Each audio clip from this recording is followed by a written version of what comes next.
normal. Christina Ricci, we love you. Thank you. Good to see you. Now we Thanks see very her much. live and in person. Yes, I've morphed into this. But because Penelope comes out tomorrow, it's a modern day fairy tale. Yes. And there's a family curse, and you have a nose that looks like a pig's snout. Yes, Penelope is the product of a curse from 5 generations ago on her family, this very sort of wealthy, blue blood, famous family. And the curse was that the next girl born would be born with the nose of a pig.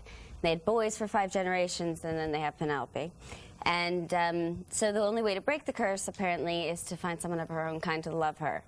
And so her mother is sort of has faked her death to avoid paparazzi and tabloid stuff. All that stuff. And she's just horrified by the fact she had a baby with a pig nose. And she keeps her in the house for 25 years and prepares her to be a wife. And the whole time is like trying to find the man that's going to break the curse. And you're good at this. You are really good at explaining this. Because sometimes actors and they have they go a roundabout way, but you're I always feel like I have to, because I feel like if I do a bad job, it's not fair. But was it difficult to have the nose? Yeah.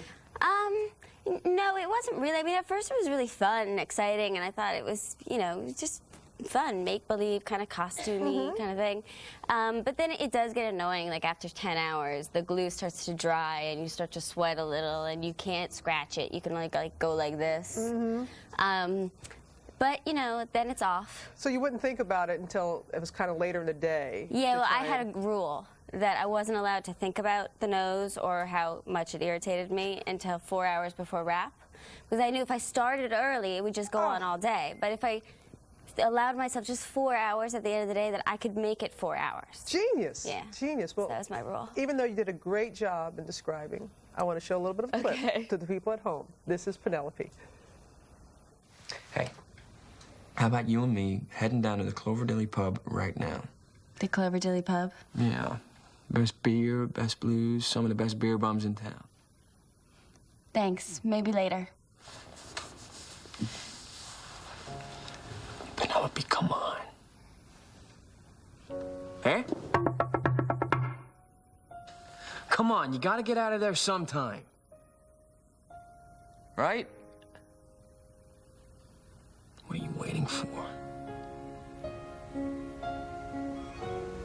It really is sweet. In many ways, a very It's sweet a sweet movie. story. And Reese Witherspoon, also the producer, co-starring in the movie as well. She was here a few weeks ago. What was it like working with her? It was great. It was great. Yeah. And, you know, this was her company's first production. And, you know, knowing Reese, she's just a strong person and so powerful and dedicated.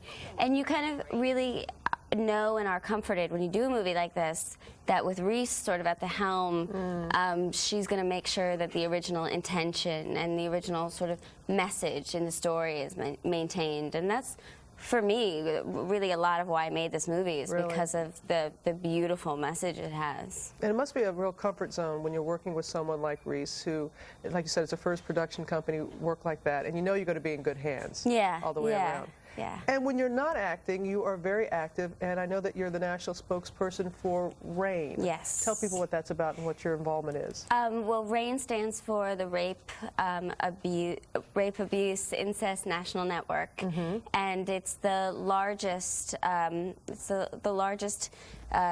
organization of its kind. It unites rape crisis hotlines.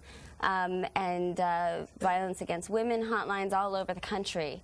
So if you call 1-800-656-HOPE, which is their 800 number, and give them your location, they will hook you up to someone who works for a rape crisis center in your area. Right. And then, you know, depending on what kind of help you need, you can receive that kind of help. And it's anonymous, and it's free, 24 hours a day, 7 days a week.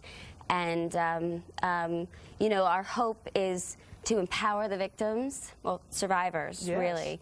Empower the survivors and to encourage as many people as possible to not be ashamed and to report these crimes, because, you know, sex offenders are career criminals. And so our greatest chance of reducing rape and violence against women is to get women to overcome any shame and stigma that's attached and to actually report these crimes. That's great there, because there's nothing to be ashamed of. No. Christina, no. thank you very much. Where's little Ramon? Because you said we had to do addition to the family. He's in the dressing room. Okay, that's a little bulldog, little French bulldog. He's my dog. Don't worry. It's Yeah. not like I didn't want to be that weird actress that's like, he's my dog. You never could be, I'd be a Christina. little- You're the real deal. I'd be a You're little the real much. deal. Thank you. You are a delight.